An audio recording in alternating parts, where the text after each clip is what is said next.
With 2021 coming to a close, Corinne and I thought it only fitting to come together for one of the final episodes of the year, or collab, as the cool kids say. And we wanted to share our top three things that we learned in 2021 from coaching, podcasting, and our own training journeys. On my side of things, top learnings were a mix of reminders and hard lessons to rethink what you may already know, as well as learning or leaning into those around me in order to go to the next level instead of thinking that I could do it all on my own.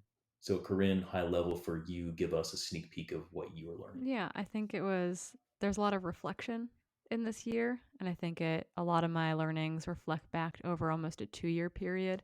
And then from like overarching topics, and then also hones in on things that I discovered primarily through just conversations I had this year with both athletes and podcast guests and articles I've written to be really these tangible things that I think have a lot of societal implications that we can bring into our own coaching, our own athletic journeys more than anything. That there's these through lines that tie everything together more than anything.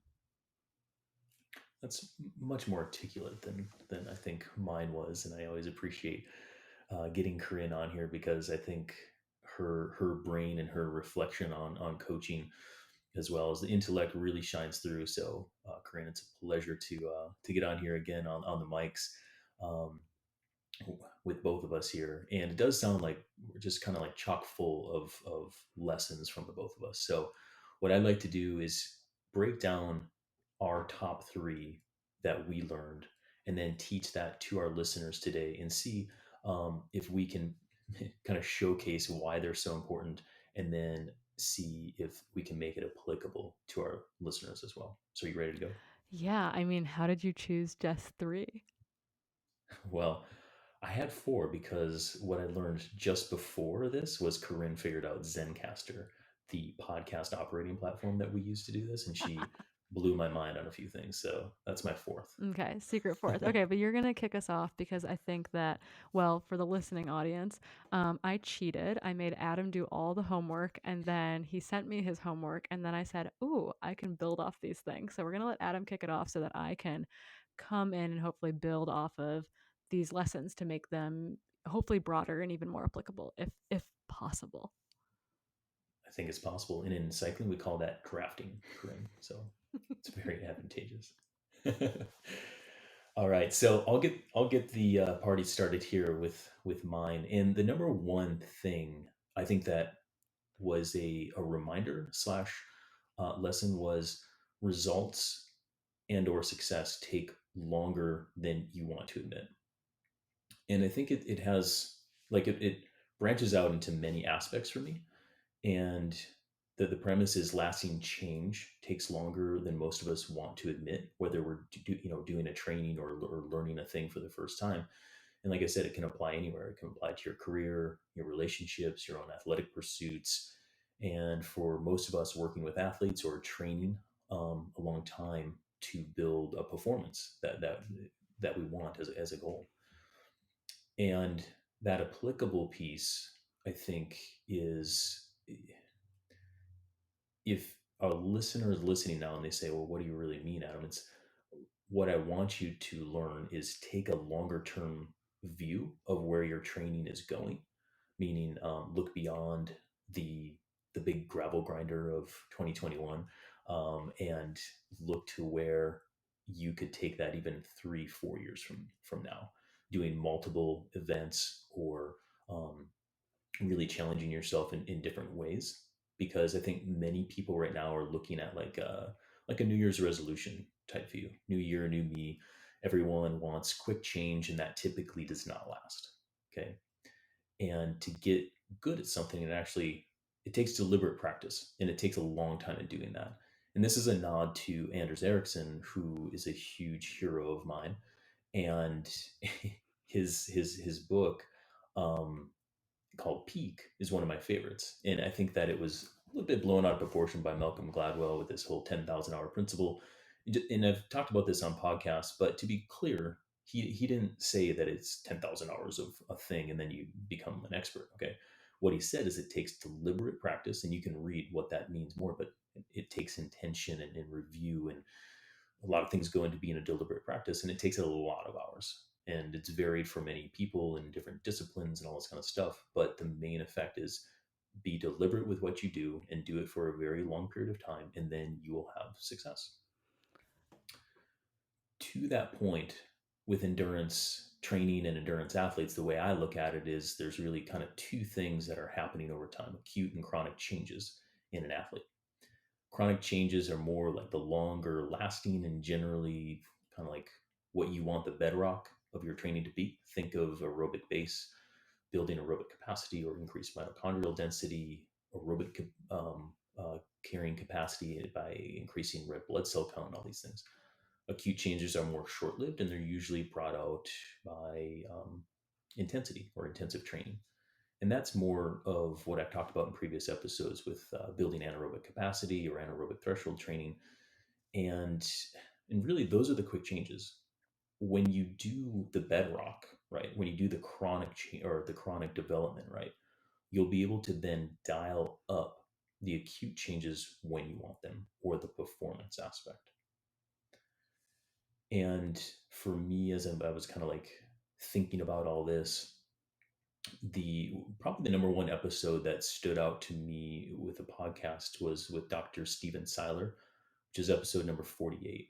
We talked about training stress, training load, and strain, and also this longer term approach of coaching and training. So I've said a lot of what this longer term aspect means to me, Corinne. Does anything kind of pop out to you as I'm just like ranting about this? Take a long term approach, people. Yeah, well, no, I think about like junior athlete development. I think about, if you want Totally. overnight results, endurance sports probably not for you, right? Like there's no quick fix, and to me it also like highlights the importance of goals. And by goals I also mean like those like really like day-to-day goals. So I think athletes get hung up on that big gravel ride or that big ultra instead of, and it's because development of these things are so slow over time that it's really important to be like, okay, well, what's the goal for today? What's my win today? What's the change I'm making today? And those things I think make this long-term approach, because you're right, it's a slow sport in that sense. Those things make this long-term approach just easier to maybe like more palatable, right? Because you get a little bit of that dessert every single day so that you're not, Yep. binging at the end of the season or something. So I think yeah, making those little bite-sized goals every single day makes the fact that the sport is slow and takes years to develop all these things potentially, um, makes it, you can find reward in that, I think is the big thing. Yeah. Yeah. No, totally. And I think in coaching too, it's like when I'm working with an athlete, it is in part giving the athlete a little bit of that reward every day, as well as keeping them focused on the long haul, because it's not just looking at the long term and it's not just looking at today. It's always looking ahead, looking at here and now, looking ahead, looking here and now, and developing a strategy that develops success over the long run while keeping you focused and motivated in the short term. And I think one good example of this too, when I was just reflecting on why this is one athlete that I started working with earlier this season, but I've worked with her before in the past. She's an elite athlete, and she she's actually worked with another CTS coach as well, kind of in that intern. She's been on high level teams, and she did a really good job of this aerobic base training. When she came to me, she was having some performance issues and things, and she was like, "Hey, let's start doing this." And it was before the Olympics, and I was like, "All right, let's do this." And then, so when I looked at the data, it's like the chronic was taken care of. The chronic training load, the aerobic base was there, and all we needed was some intentional, deliberate intensity to bring it out. And in short, like we did the right things at the right time. She had a tremendous season, uh, performed well at the Olympics, won both of her national championships in her country, and now we're gearing up for a very good, 2022. However, it was nothing really that I did. I mean, she did the work, but it was this opportunity in the here and now where those 3 years were built, and the opportunity was to do the here and now.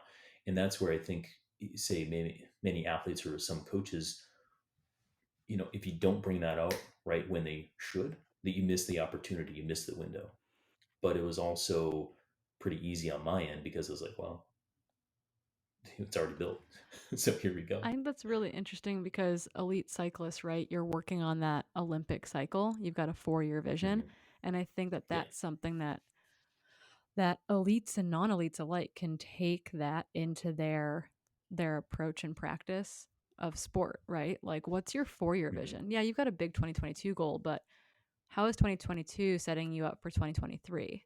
Is kind of how I think that we could take that Allison Jackson example and bring that forward Hmm. to anyone, right? And ultra is a really great example of this because we don't have an Olympics. We don't, right? Like we've got these, you've got UTMB every year, Western States every year.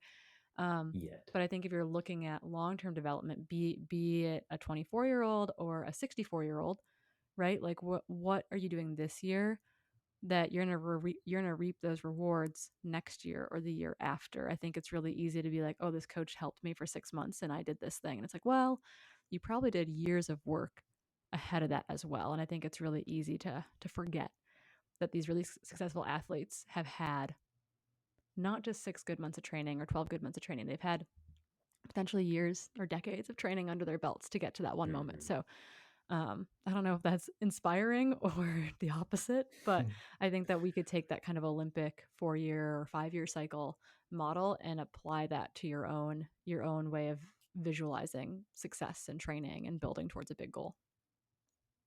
Absolutely. And I think just to close this one out is it's made me realize that I need to communicate those aspects to the athletes that I coach, either start working with or have been working with for quite some time, is to remind them of everything that they've done leading up to the here and now and where we're going, because you can't overlook what you've done, in the past, and also to motivate for that time forward you have to kind of inspire to be like, look, this year we're just learning the races, we're learning how to pace, we're learning.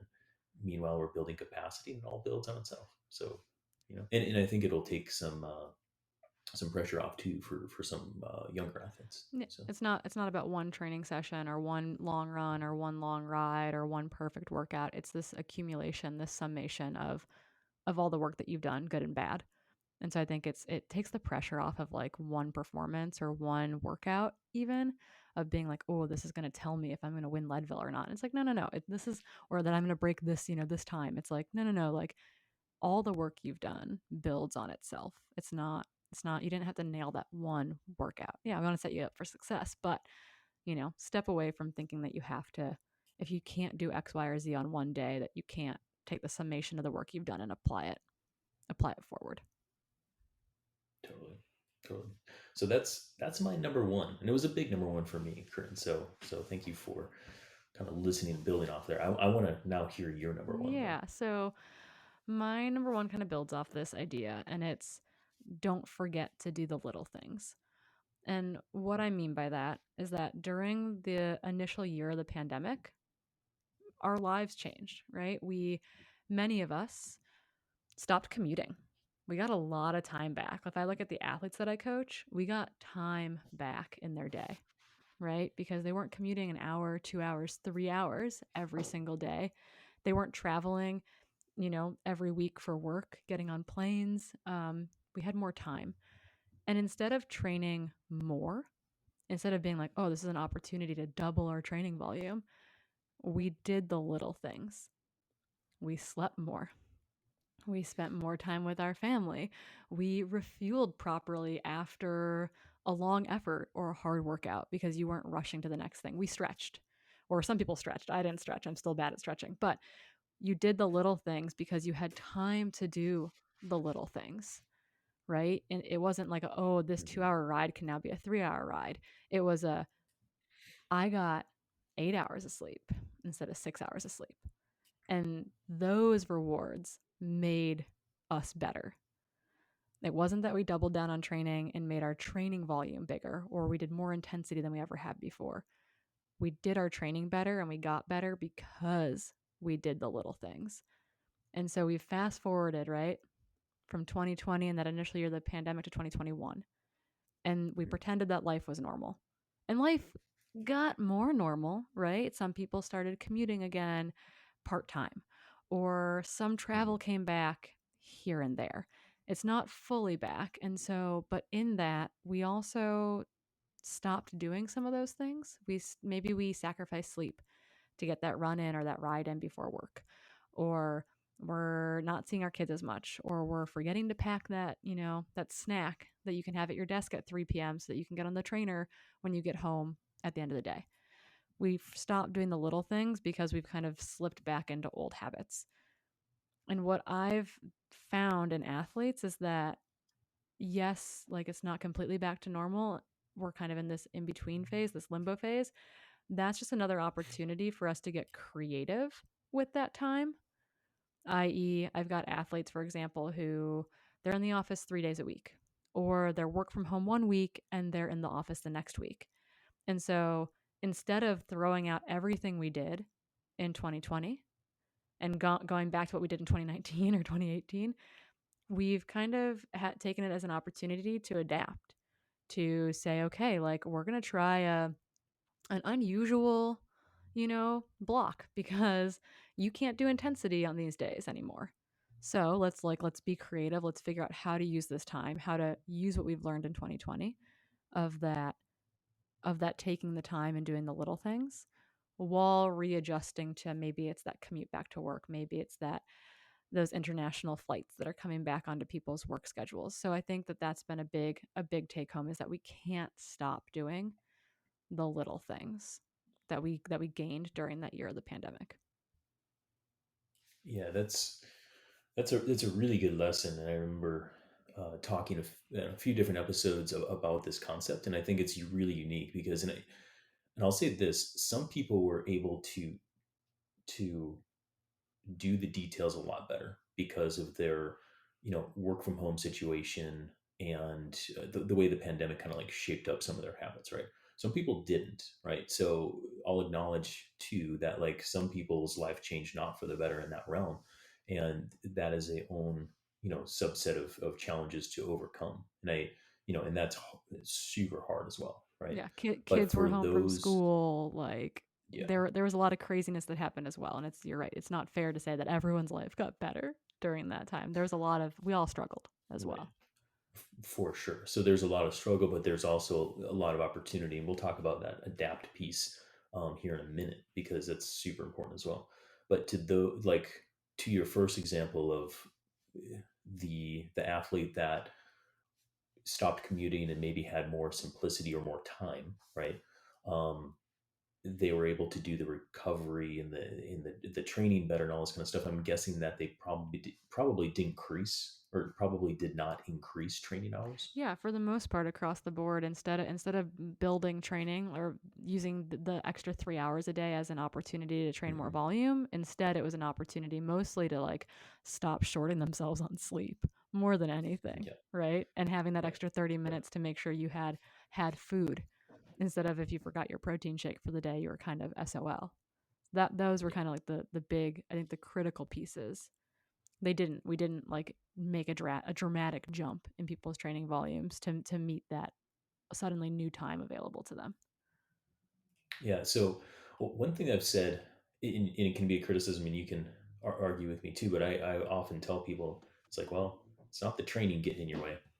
Like, it's not the training that's the problem. It's almost It's all the it's other stuff. almost never the training. It's almost never that the training is too much or too little. It's the yeah, like why spend money on X, Y, or Z if you can't get sleep, or you can't Right. you can't feed yourself, or you can't, do the little things that are going to allow you to show up and be the best version of yourself most days. For sure. And perhaps some listeners are listening to us have this philosophical argument saying, no, it's really hard to get my training in.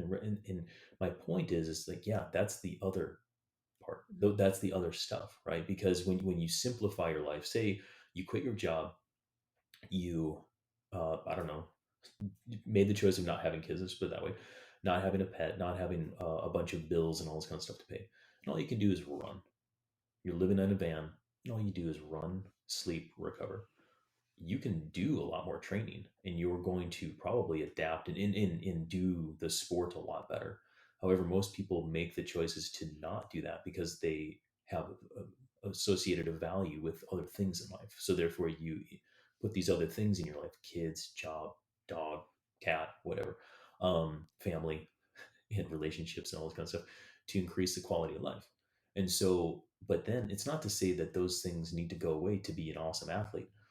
What you're really honing in on is like this idea, like some people had the opportunity of simplicity, and that can really deepen your athletic ability and the quality, say, of your training and recovery. And the sleep needs to be first and foremost. And like you said, like we didn't change training that much. We were just able to do it better and recover better. And I think that's huge to realize. Yeah, and I work with a slew of single parents, or single parents with shared custody of children, and like I yeah, like having dependence is is a variable in training, but that is also offered a chance to break the mold and to be creative with the weekends away versus weekends with kids, or weekdays with kids versus weekdays without kids, and use non-traditional models to meet those needs and to be really successful. So I think that akin to going back to work in the office part-time or to childcare situations, like there are ways to be be your best and hold value in those things with some ingenuity, with some creativity. Um, don't get bogged down in the cookie cutter way of doing things. And I think that transition point of 2020 into 2021 really highlighted that we're in this time of flux and things are changing around us rapidly in both directions. And so Hmm. use this as a time to be creative and to break the mold in order to continue to do those little things and do the best on the days that you can do them really well. Yeah, and I think the other aspect of what you just said, and that's really important, is this idea of adaptation. And I think that first, like, go from the athletic aspect. It's like what's one of the main differences that um, separates an elite athlete from an amateur. And my argument would be the elite athlete can adapt quicker and better, right? And it's for various reasons. But when you think about that, and then you say, well, it's not the training, right? So take training out of it. If you can adapt quicker and better, you become more successful. And then you say, oh, then you can apply that to other aspects of life. So you will have more success if you can adapt more quickly. You think about that in a business setting. You think about that in single parenting.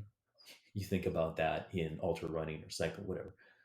And this adaptation piece is actually really important. So so some of the stuff that you alluded to into what you changed, that allowed your athletes to adapt either more quickly or more efficiently to the change. I think that by getting creative and doing things in a different way, is super valuable.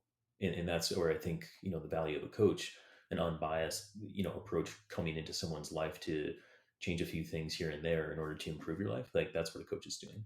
Sure, it has training implications, but there's other stuff too. But that adaptation piece is super critical of what you just said. I don't think I could have summed it up better myself.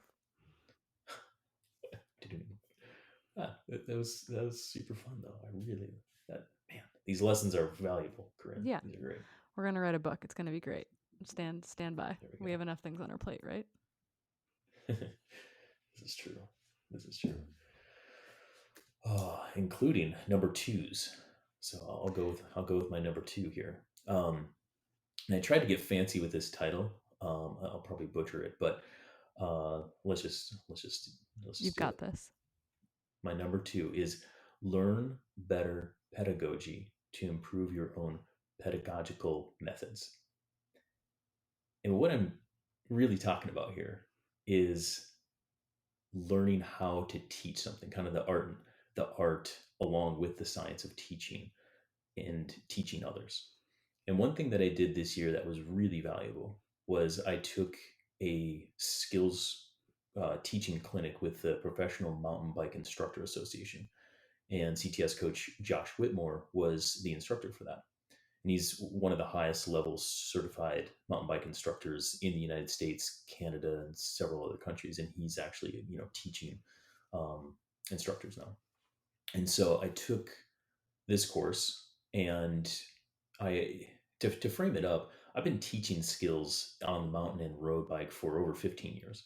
So it's something that I love and I've been doing for a very long time. So I was like, oh well, let's do this. And the more I got into it, I was like, wow, this is really going to get me outside my comfort zone.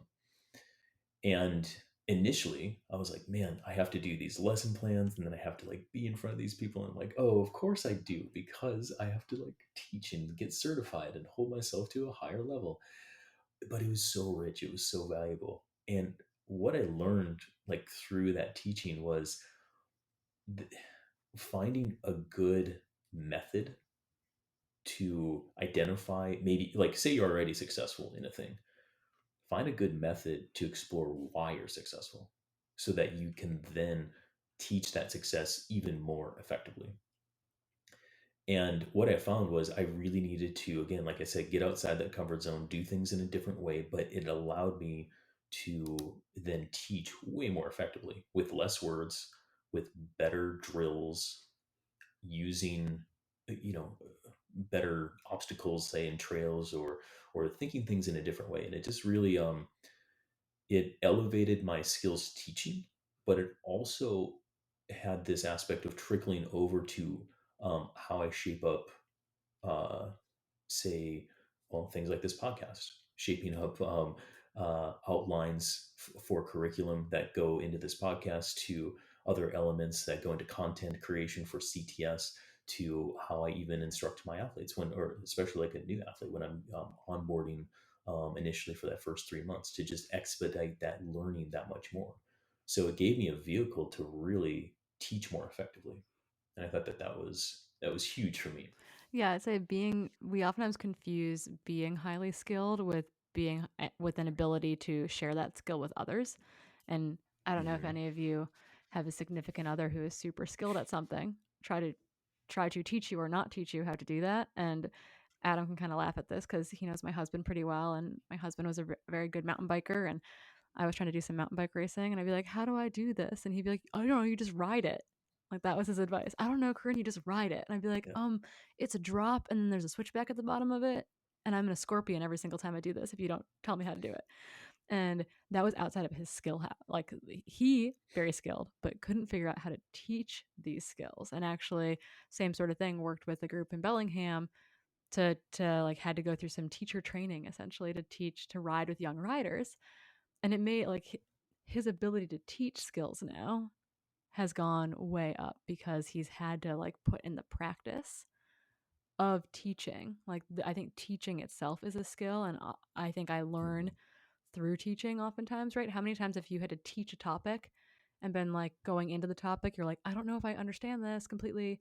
And then you have to learn it to teach it. And then you teach it and you're like, oh, I will never forget this information forever and ever and ever. So I think that there's teaching is a skill, and you get better at those skills by not by necessarily doing them, but by figuring out how you get other people to also do them. So I think there's probably realms of life that just like spills out into in a big way. Yeah, oh, wildly so. And I think, like, first of all, in the sport of cycling and mountain bike in particular, it's so common for like someone to be a really good rider and be like, yeah, you just do it like this, You and then it's like just follow ride me, and it. then if just ride it, bro. And if you survive, right, if you can keep up, if you can not crash and break your clavicles, and then you keep on riding with that person, sure, you'll improve. But are there better ways of doing it? Yes. Yeah, and Right. there's different ways to do it, right? I think learning as like a ski instructor Totally. was the hugest thing of being like, okay, how do I if I say it one way, you might not get it, but if I say it a different way, it might resonate with you. And I found the same thing in coaching. If I explain an intensity, because in running Mhm. we don't have some of the tools that mountain bikers and cyclists in general, road cyclists use as far as like having a power meter and using kind of a lot of hard data. Some of my runners will run with a heart rate monitor, but a lot of them have, wrist worn heart rate monitors that aren't super good. And you have to be able to talk about intensity with an athlete and explain intensity in a Mhm. way that they can say, okay, like this intensity should feel like this. And sometimes that means explaining that intensity 4 or 5 different ways until there's a way that resonates with that person, with that athlete. Because what resonates for you for, a lactate threshold effort which is a different, different terminology on the bike than on running or skiing. What resonates with you might not resonate with someone else. And so I think that you have to kind of get creative in that sense of being able to vocalize skills or feelings in many different ways in order to reach each individual. Yeah. And you only get that through teaching. And I think one thing that popped into my head as you were talking is this comment, this like quote that it's like when you can no longer do, teach. And I've always really not enjoyed that quote because it's like a dig on teachers. First of all, it's an uplifting of doers or in our realm, elite athletes. Yeah. Not picking on Steven, but you know, yeah, he could ride, man, and I could not like hold on to his wheel. But at some point, if someone's asking you to teach and all this kind of stuff, and you can't, then yeah, you got to change and do something. Yeah, And and that's like so that idea of like a good athlete doesn't always make a good coach, right? Like a good like that's there's yeah, importance there of like you have to be really into the coaching. You have to be really into the for learning sure. to be on the other side of that as well. That just because you're really talented at the activity does not mean that you necessarily have the skill set to train or teach someone else to do that. That's exactly where I was going, and you said it way better than I could have. And but that's kind of the kind of the golden curse of a coach is I tell people is that it's like yeah, I was like the fast of the slow. I was the successful of the unaccessible. Like I was so medium, it forced me to think about how I do things and then teach it to others and then come along because I was never as good to be an elite athlete. So it really forced me into effectively, coaching because you're always doing and teaching and learning and like the cycle goes round and round. And back to this Bimba course, it was a really cool, unique opportunity to do that on the mountain bike side of things. And I thought it would be more of a slam dunk, and it stretched me, and it was really good. And now it's trickling over to many other aspects of my life. My main kind of take home message here is no matter how long you've been doing something or how good you think you are at something, because you had rewards here or success given here, there's always there's always a way that you can improve and you can generally probably do it better. So whatever that thing is for you, and it could be an endurance sport, it could also be something outside of that, but start to look for mentors and methods and tools and opportunities for you to take it to that next level. And you'll probably have to break old habits, you probably have to get uncomfortable, and you'll probably like have to get some more failures before you start adding more successes, but that's part of the journey and that's all part of it to get to that next level. I love that. And I think I can jump off of that uncomfortable bit of getting uncomfortable. My number 2 takeaway this year Yeah. was about being uncomfortable. It was that taboo topics are only taboo if you make them taboo. Unpack that Okay, one for me. right? And so I Okay. think that from the time I've spent this year on podcasts, in my community, writing articles, working as a coach, working with female athletes, working with male athletes, in an endurance sport, right? This speaks to both cycling and to the ultra endurance community. Is that there are a lot of taboo topics in our sport around body image, about low energy availability, about relative energy deficiency in sport, and about disordered eating.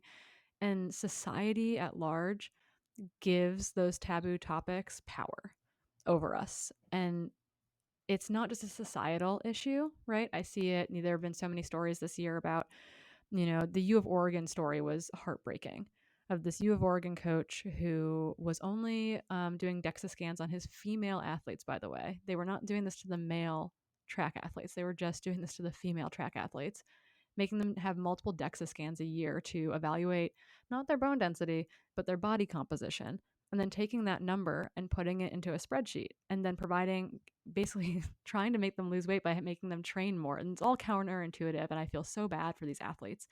But the fact that that's still happening, that this head coach of a Division I program can be like, well, a mathematician could coach runners. You just put this number in a spreadsheet and it tells you what to do, so misses the point of coaching and so shines a light on the fact that we are still indoctrinated in a society that has these issues and doesn't want to talk about these issues, that doesn't want to talk about menstruation, and doesn't want to talk about the fact that losing your menstrual, like losing the bleeding portion of your menstrual cycle, isn't normal, or Hmm. that you might feel a certain way about your body and you might feel bad about your body even if you're in a small body, and that's okay. That's There's validation in that. We all feel these things. Um, about the fact that not only women but men, male athletes, also struggle with issues with body image, issues in and around eating and their relationship to food. And I think we give these things power over us, over our teammates, over our peers, over our family members, over the athletes we coach, um, by allowing society to make us feel like we can't talk about these things. And I think I've taken a kind of a side door approach to it by approaching it via the science more often than not, by saying, okay, like we know Yeah. bone stress injuries happen. Let's talk about this. We know, you know, more and more research is coming out about female athletes, in particular about birth control and about the menstrual cycle. Okay, so we're taking a scientific slant. But if I think about my friends who are college coaches, like I more than anything, I want their athletes to know that they can come to them when they have an issue and have a frank and honest conversation with them. And for those coaches to also institute, a culture within their teams that say, hey, like this isn't normal. And if you're feeling this way or experiencing these things, like I'm here to talk to you about them. And we have these resources for you. And so I feel like by having these conversations, by opening it up to wider audiences via various forms of media, I think that we very, very slowly start to crack open these topics, and it allows people to have these conversations with their friends or with their family members. And so it's been a year of learning because I have sure as shit made mistakes during it. Like I have, Yeah. used incorrect terminology. I have talked about things in a way where it's like, oh, that's probably disordered. I probably need to reflect on my own relationship with these things. Like I've learned a lot through that process, and I think that the pandemic and in the year since has given us an opportunity to reflect more and have maybe more bandwidth and energy to spend time talking about these things that we might have brushed under a rug before. And I think it's only going to make us better coaches. I think it's only going to make our athletes better. I think it's going to make their health and well being better. It's going to make their performance better. So I think not being afraid to have these topics or have these conversations about these topics, um, I don't know, opens a door for a lot of growth from a coaching standpoint, from an athletic standpoint, from a human, you're a human standpoint. I think is just like it's been a year of empowerment around these things. And I only hope that that continues from youth sports to college sports to post collegiate sports, both at a professional and recreational level, that we continue to hold space for these topics around our friends and family and peers, etc. Yeah. Wow. That, not having seen your top three, um, Surprise. yeah, you're blowing my mind here. And then I have to come up with something in retort to this. Um, but what I think is amazing about that is so you're absolutely right. And these taboo topics, I think historically, like where does it all come from, right? Like why do we have these taboo topics to begin with? And part of me, because I'm the same way, where it's like I'm trying to have these conversations. I'm sometimes I do it well. Other times I'm like, just hack through that. I hope I didn't offend anyone. Um, and I'm learning, along the way to the point where I think that my female athletes, we can talk about their menstruation and we can change workouts as needed as we go, and we can change the approach of what's successful and what's not successful, leading into major competitions or just different training cycles, right? Um, Additionally, taking, say, trying to identify maybe a disordered uh, eating or like a body image issue, being able to take I think like you taking a science approach helps to kind of like crack the ice, but I want to get the conversation going so it's not a problem, right? And we're entering in this time period where I think most of us want to have that conversation and have it be open. But again, I back up to say, well, why did it get here in the first place? And sadly, just off the cuff here, and maybe I'll botch it, but I think it has to do with like athleticism or athletics in competition being so like alpha dominated or like macho and alpha can be male or female, whatever, but it's like only the strong survive type thing. It's like, oh, I'm not going to talk about my food issues, my disordered eating because I'm super light right now. I'm going real fast, right? And I don't want anybody to see that that's what I'm doing in order to do it, or I don't want people to think whatever of me because of that, or uh, menstruation. Oh, we don't. Our society doesn't talk about having a period, you know, and no one wants to talk about that with me, kind of thing. And I think that because some of this can make us look weak, right? And I could be super off in that, but that's like my initial kind of reaction to like, why the heck are these taboo topics taboo?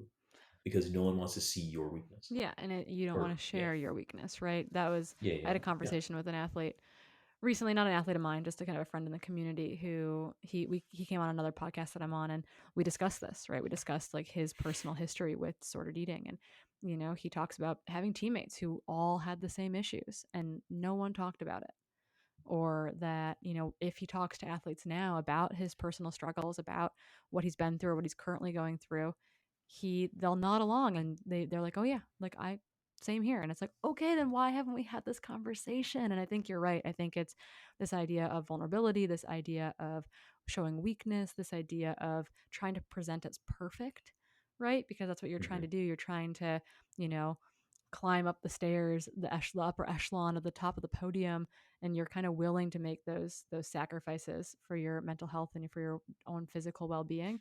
And I think that this has been a year too that where we've had really good examples in not necessarily maybe in running or in cycling per se, but in other sports that have been highlighted really well. Hmm. Um, Thinking about Simone Biles like stepping away at the Olympics due to mental health, right? To not Hmm. feeling safe in her sport and to making that decision, and to highlight the fact that mental health is physical health. And I think that, Hmm. I think that if you're that most athletes who are struggling with disordered eating, you're also struggling with mental health. And so I Yeah. think having really high profile athletes talk about their anxiety, talk about their depression, talk about their disordered eating, give those things a space in the community, I think opens the door for parents to have that conversation with their kids, for coaches to have that conversation with their athletes, for athletes to be like, hey, I see myself in this person. Maybe I need to explore that. Maybe I need to talk about that with someone. So I think those have been opportunities for everyone. So, per this taboo topic thing too, social media isn't helping either, in terms of like why we got here. Because when we have now this kind of societal norm of I'm going to put the my best version out there and that's going to be me as I present to the world. Of course I want, and then you can manipulate it however you want, like in any possible way, and that's how I present, right? But then you come into reality with other human beings and you have all these shortcomings that you don't want to talk about because again it's seen as weak or unintelligent or not pretty or not handsome or all these things. And it's so yeah, social media isn't helping with these taboo topics becoming non-taboo, Yeah, and at the Mary. same time, we all know that there's like this very positive thing around social media, and I think this speaks to your kind of your third point. Just going to tee you up here, that social media Sure. is a form of community, and that community is really important to all of us. It really is. And thank you for that T-ball approach there, because my third uh, learnings here for 2021 is the aspect that humans, and myself included here, really do thrive in communities. And for me, this realization actually kind of spun out of the pandemic, which started a couple years ago, and it's even truer now. And it's the fact that humans historically, right, we've gathered together, say in tribes, to help one another out and develop communities, and here we are now. Now, it's not really this introverted, extroverted type of thing that I'm talking about that has some application, but it doesn't matter. It's the fact that uh, there's benefit in living in a society where people specialize in certain areas, where there's grocery stores, and there's I don't know, churches, and there's businesses and all this kind of stuff. We thrive in a community as it pertains to this endurance world that we're in. Um, it's kind of our own local communities, right? And it's our we're all here listening endurance athletes. Then there's like team sport athletes, which in general speed, that's like kind of two different communities, even though we all identify as athletes, right? But then you've got cycling and running, and then you got mountain bike and roadies, and so for me, the reason why this kind of like thriving in a community is such a huge learning aspect is, well, this may surprise some people, but I recharge best alone. Okay. And I associate more with being an introvert. And because of that, I think that oftentimes I thought that, oh, I didn't like to be around people. I didn't like communities and things like this. And I've often joked to my wife and people that are close to me, and some people will listen to this and they won't believe it, but I always say I just need to not be around people in order to like people again. It's just God, I need to get away for a while. But the pandemic for most of us had us rethink this, right? And it had actually a lot of time away from people, and away from normality, what was normal, to rethink and re-angle some of this stuff, looking at relationships, looking at our communities, and hopefully for the better. Some relationships for me deepened quite a bit, and I'd say many, the majority have. Some fell away, but I'm also fine with that. But deeply appreciating these communities around me, and in particular, it's my community here in Washington D.C. The people I ride with, the people I associate with, the people I'm doing group rides with, say on Saturdays or midday, the athletes I work with personally, and also the community that I developed being a team director and being at all these big races over the years, staying in touch with them in multiple different ways. To your point, via social media or hey, just picking up the phone, and keeping in touch, be it peripheral or not, but like realizing how much value like they actually add to my life, and I didn't fully appreciate that before. And so I think for me it's like, maybe it took a pandemic in order to do that, or maybe it's just like some self-reflection of what was already there. But it's this idea of we really do thrive and we get better with good people around us. That's my number three takeaway. Yeah, and I think that a lot of us had to reevaluate our relationship with our sports during the pandemic. And, did we miss racing? Did we like racing? And I think what I discovered, and I think what a lot of my athletes discovered, is that yes, racing is important, but the community aspect in and around racing was so much more important, i.e., events that were able to go off, but basically it had a rolling start, or you'd to leave as soon as you finished, and couldn't hang out and get a beer with your other competitors or your other friends out there. Really changed the atmosphere at a lot of races, particularly in the ultra scene, where we do like a good hangout. We do like to camp out for the weekend. We do like to watch the last finisher finish 30 hours later or whatever it might be.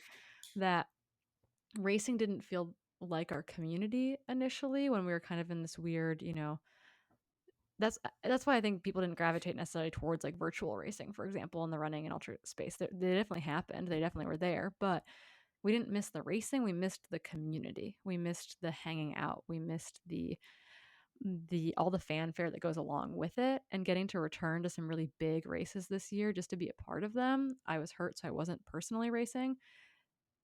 I was like, "Oh my goodness, like I'm going to hug so many people." And like I identify, I think, the same as you. I think I'm a bit of a extroverted introvert. Like I thrive in those Yeah. environments. I'm gregarious, but I do need my like alone time in order to kind of reset, rebalance, recalibrate. But getting to be in those environments again with our friends, with our peers, with our community, um, that to me was like, oh, it's back. We're back. Like our community is alive and well, and we are all here together. We're not on the other side of a YouTube channel anymore. It felt really good.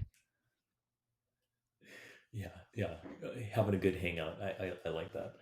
And very very similar to mountain bikers. I mean, we're like that. And I'd say for me, Like, do you miss racing? Do you not? I don't know. Like, I only kind of get motivated to race if I'm going to be racing with another one of my athletes these days, Cool. really. And it's either like a co. I love me some stage racing, and I love like kind of that duo format, and that's really kind of my jam. Haven't done one of those since the pandemic just yet, but in mountain bike racing, you can also kind of like gather your tribe and be like, let's go out there and just run these laps as fast as we can, right? And push each other along the way. And for me, start line and finish line, and let's go, because I realize in solo training is important, but to go fast and get the most out of yourself, like I need people around me. I'm not one of these that you know say aim for a number necessarily and push beyond. It's like I want true competition, right? And then I want to get to the finish line, stare at each other, wonder what happened, and then start sharing those stories, have the beer, and get on with our endurance life. So those communities that we're talking about here, it's super rich, and it takes a while, I think, to develop that. I think for me, it takes a while to like, especially like being a coach coming into a new community. A lot of people, well, I'll say this: my perception is that a lot of people look at a coach and they're like, "Oh, he's a coach, and he probably thinks he knows everything," and oh, this kind of thing. And it's like, "Oh, he's a coach," kind of thing. And I think in cycling, I don't know what I'm maybe trying to pick up on there, other than like my perceived identity when I come into a new community is one that I don't want to come in and be perceived as a know-it-all. So I kind of like sit back and try to like hang and do the normal thing so that I don't come across as like this pretentious know-it-all. Does that make Yeah, sense? just lie. When they say, "What do you do?" You'll be like, I work. I'm a gardener. I I'm don't a know what gardener. you say. I am an exercise physiologist. I don't know. Like, I don't know what you say there. I'm a independent contractor. Like, Yeah. I don't know. Say Yeah. you're an accountant. No one has follow-up questions for an accountant. That's great. That's true. I'll use that next time. Yeah. But then, like 5 seconds later, it comes up. They'll say, "Oh yeah, some race," and I'll be like, "Oh yeah, one of my athletes just did that." And you're like, "Oh, you're an accountant with athletes? Okay, Yeah. I see. Never mind." 100%. Yeah. I mean, you're working in spreadsheets, so maybe there's some truth there. That feels a little bit like accounting some days. I think my third thing kind of, I mean, I when you sent me your list, when you sent me your homework, I said, "Oh, Yeah. number 3, community." We can wax poetic on that for forever because I just think we feel really Hmm. passionate about the communities that we get to be a part of, right? That For tribe sure. locally, Yeah, for sure. with your normal ride crew or your normal work. Maybe you've got like a Tuesday night track club or whatever it is. Like I think that those things Hmm. are really important. You show up for those people in your community. And I think the community is broad too, right? It's those national level events that maybe you get to see people you haven't seen in a while, or beyond international events, getting to travel with one of your athletes type of thing. Like we've got these kind of micro to macro communities all within this ecosystem that is endurance sports, and Hmm. there's overlap here and there. And I think that's kind of where mine goes, is that community evolves, and both as an observer of 2021 looking at 2022, there's this really interesting thing happening alongside, we'll say, off-road cycling. So we'll say gravel and a form of mountain biking, and we'll say trail and ultra. There's this really interesting thing happening in both of our sports where I think both sports are jockeying for professionalism a little bit. And this is not a bad thing or a good thing. This is my observation, and where I think the sports are going a little bit here is that community evolves, and change and things evolving is not bad. I'm actually really excited about some of the things that are happening in the trail and ultra community. That's the UTMB series, kind of trying to find their footing in the sport. In off-road cycling, there's the insane Lifetime Grand Prix coming out this next year, and I'm like abundantly excited to see some friends throw down in that and follow it. But my takeaway from that too is that community decides what matters and what's authentic to the community, even as it evolves, right? So races that are outside the UTMB series, racers and races that are outside of just this one Grand Prix still matter, still are important. And the community decides what matters. The community decides what is authentic to the community, to the brand of the sport.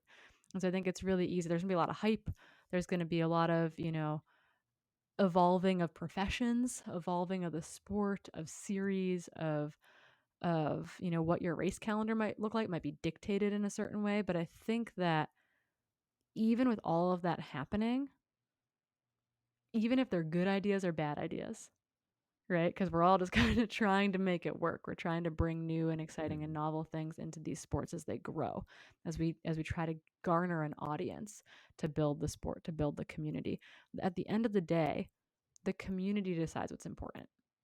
So let's not we can be skeptical, but I don't think we can be afraid of change because it's going to keep happening. It's going to always happen.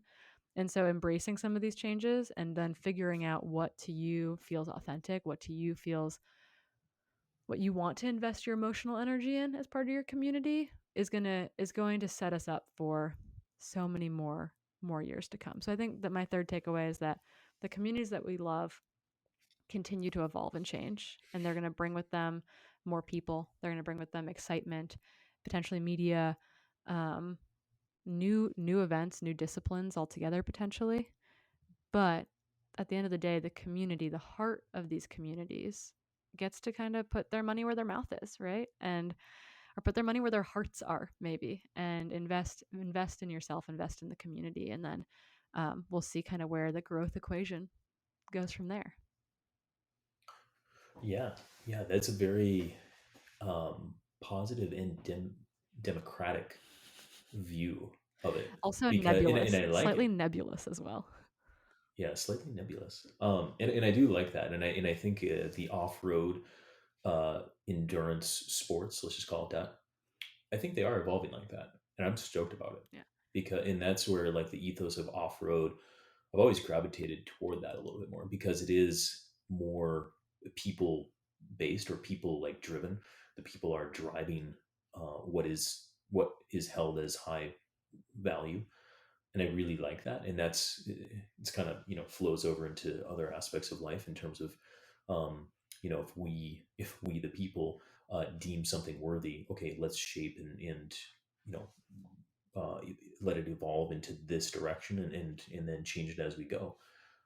And I think as you say that, though, it also, like, if you're going to be part of that community and part of this evolutionary process and do these events and all this kind of stuff, I think there's some responsibility that falls on your shoulders to help orchestrate that evolution in some regard. Otherwise, if you don't help shape it, then you can't complain about it. A hundred All you percent. want to do, A yeah, hundred right? percent. Because if all you want to do is show up and do the race and then go home and be an accountant, which there's nothing wrong with being an accountant, mind you, but since we talked about it, great, right? Like that's it. But if you want to steer ultra running in a sort of way, or mountain biking or ultra mountain biking in a way, it's like, yeah, go grab a shovel, go, kind of like go start that race, and work with the race promoters and the trail builders and um i- the people that are driving this evolutionary process, and myself included on this too, right? And I think that's where I think road side of things have not, maybe there's more governance there, right? Yeah, and there's going to be a power struggle there, right? Like obviously Trail and Ultra doesn't have a national governing body or an international governing body. Like there's a big power struggle there for who is Hmm. the governing body of this thing. And Right. cycling's kind of in that in between where road has like a very and even and mountain bike certain disciplines have like this very specific kind of oversight, I would say. And then off-road world is kind of this like it shouldn't be a stepchild. I don't view it as a stepchild or a weird cousin or anything of the sport, but it you're right. Like there's more room for, I keep saying, creativity. Maybe my takeaway for the whole year is creativity.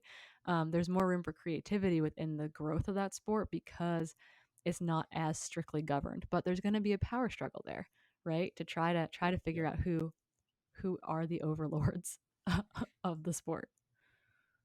Yeah, yeah, and it's already happening.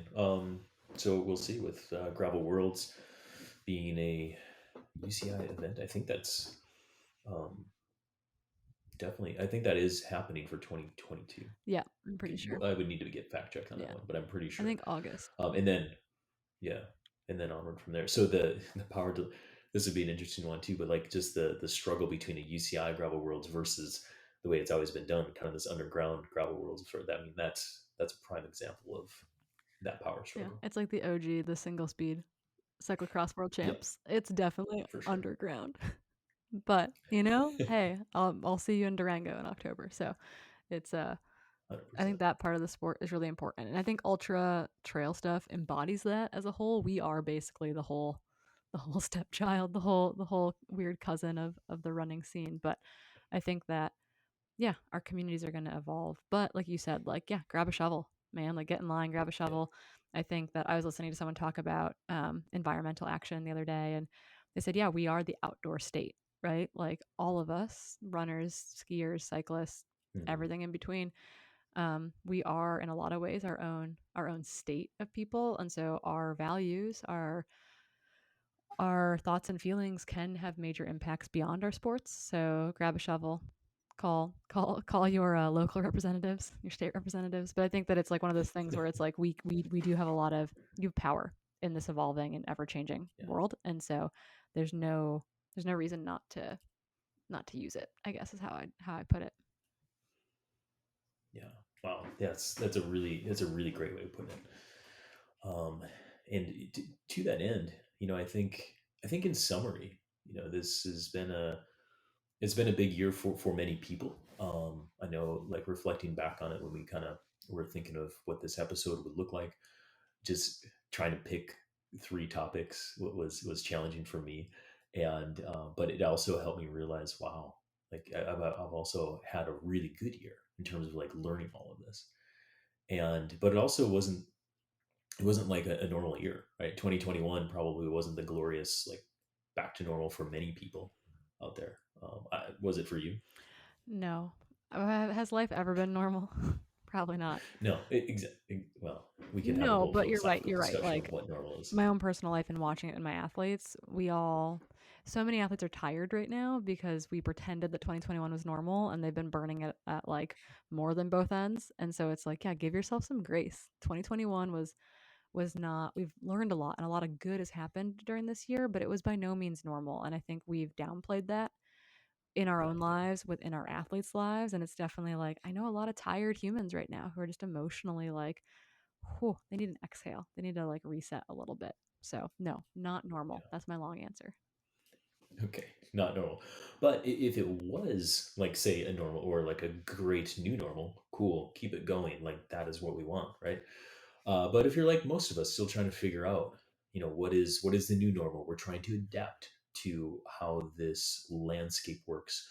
We're trying to steer the evolution, if we can, of some of our sports, along with these ups and downs along the way, the successes and failures. If you're still trying to figure that out, you're not alone. You got two people talking on mics about, how we're trying to do it too. So my main message from my end is to keep learning, to keep growing, keep a critical eye on what you do, how you do it, and look for ways to improve.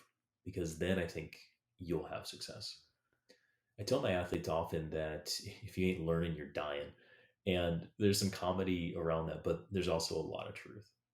And so, if there's anything that you put on your new year, new me goal list, is learn in different ways and up the bar on yourself, because you won't go wrong doing that. Corinne, anything else you want to add to that? Yeah, just, I mean, reflecting on our conversation, I think I said the word get creative or the phrase get creative about a dozen times. You So said it once. I think Yeah. get creative, right? Don't be afraid to get creative. But also, I don't know how many athletes I've had to text recently, one day at a time, right? Like, yeah, we've got big goals, but we might not always be in the best headspace and give yourself grace to not be in a good headspace every single day. And we're going to take it one day at a time, one run at a time, one strength session at a time, one ride at a time. Like we can be micro and little micro steps are going to add up.